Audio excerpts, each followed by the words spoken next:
as I'm doing this because this is when I get my best thinking time. And I'm hands-free. Don't worry, people. Driving 10 and 2, driving safely. I just am going to start this and let's jump in. Okay, so my husband and I took my daughter to a play place this last weekend and just had a little family time and let her, explore her motor skills and social skills and just had a great time. And shout out to my husband for totally wanting to do that on his weekend and just spend time with the family and do something kid focused. I thought that was just awesome, and I was very glad that he wanted to do that because that's something that me and my little lady may usually do throughout the week if it's too hot. But it's just me and her, and it was nice to have him there and get to experience that with him. But to the meat of what I was thinking about. So while we were there, there was multiple moments. I saw this dad just ripping into his little toddler. His son was maybe 6 months older than Ellie, so maybe around 2.5. And I saw, his son was upset about something. He was sitting down, and the dad said, and I quote, "Be upset. I don't care."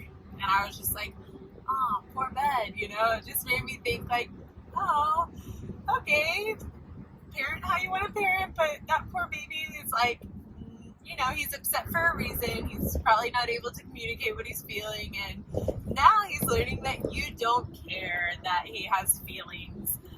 So that's going to be good and healthy down the road. And so I was just like, oh no, okay, keep my comments to myself, keep my thoughts to myself, keep moving, let's go down this slide, yay, and move on.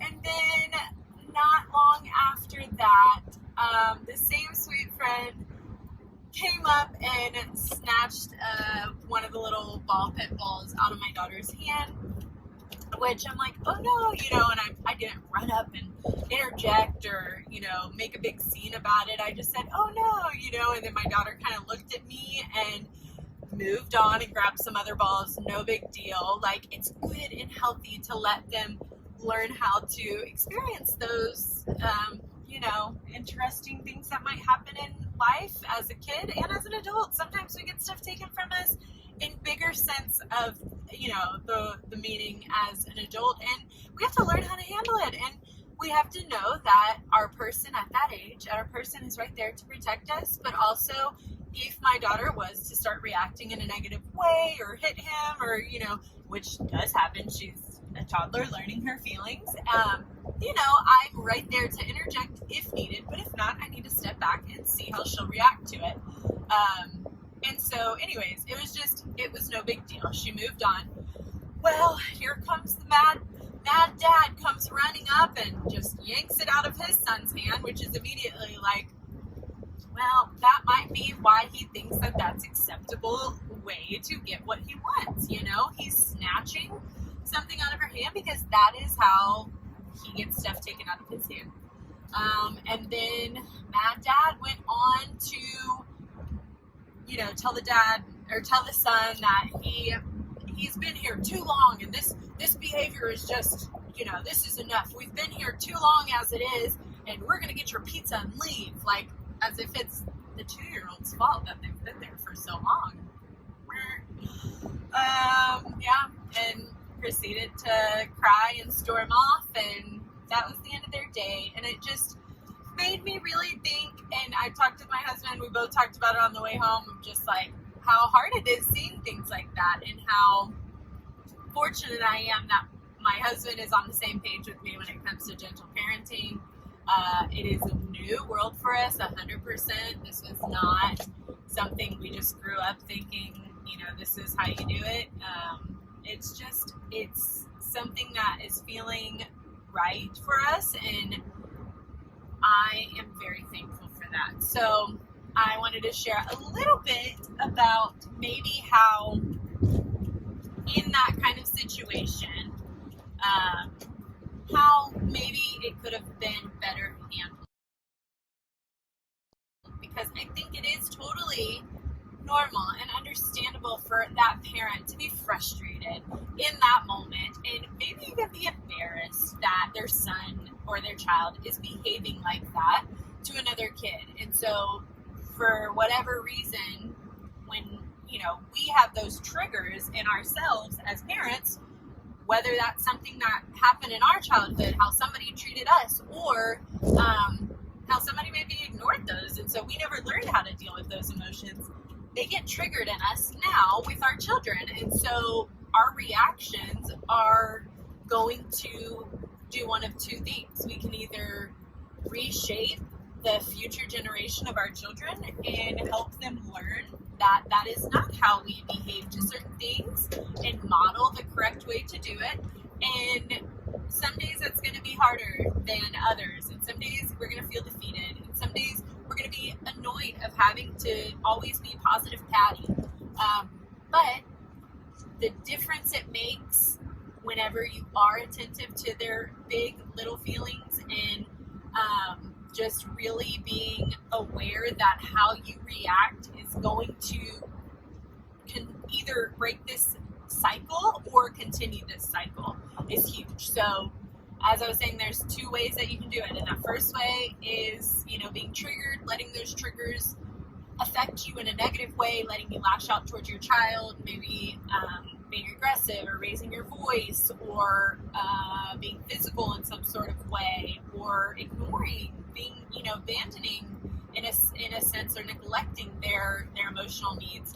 Or we can try to take a beat for ourselves if we are somebody with triggers. I know I'm in a lot of mom groups online and have a lot of mom friends myself, and hear of, some people really do struggle with if there's a lot of loud sounds going on, or their kid is hitting, understandably, those kind of things are going to trigger you.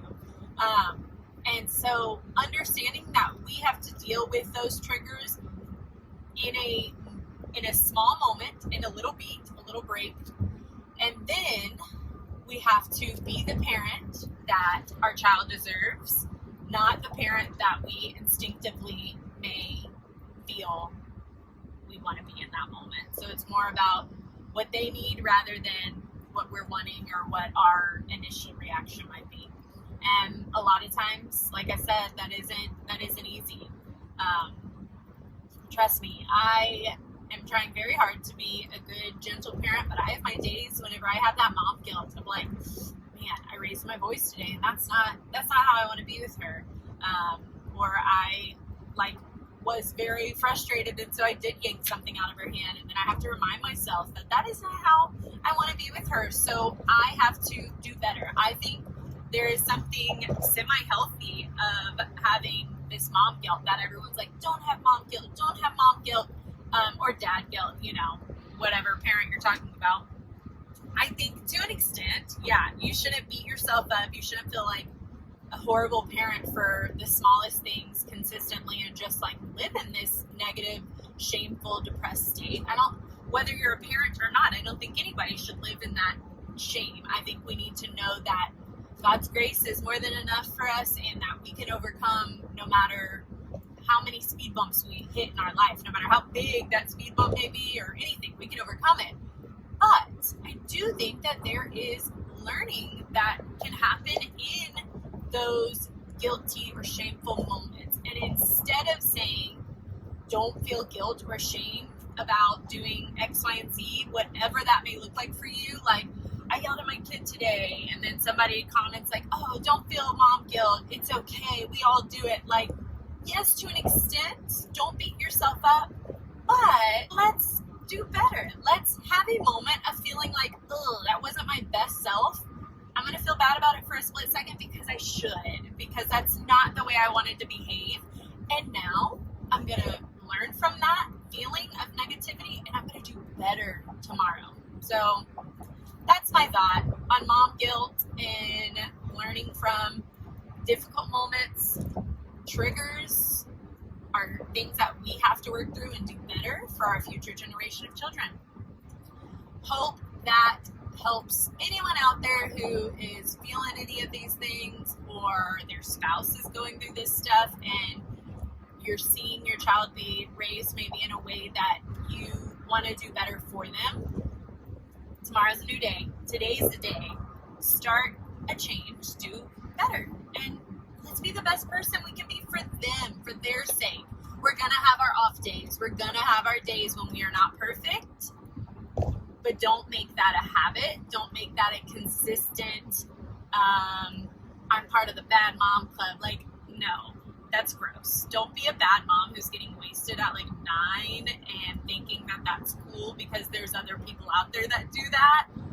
That's not the best you can be for your kid. Let's be the best that we can be and just strive to do better. All right. God bless. Y'all have an amazing day.